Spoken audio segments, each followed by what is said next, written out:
తప్పని అంటే ఒప్పుకోమని గొంతు ఎత్తి లోకమంత చాటి చెప్పని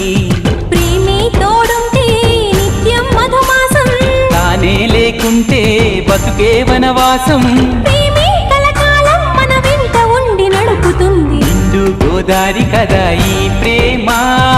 అందరికీ బంధువు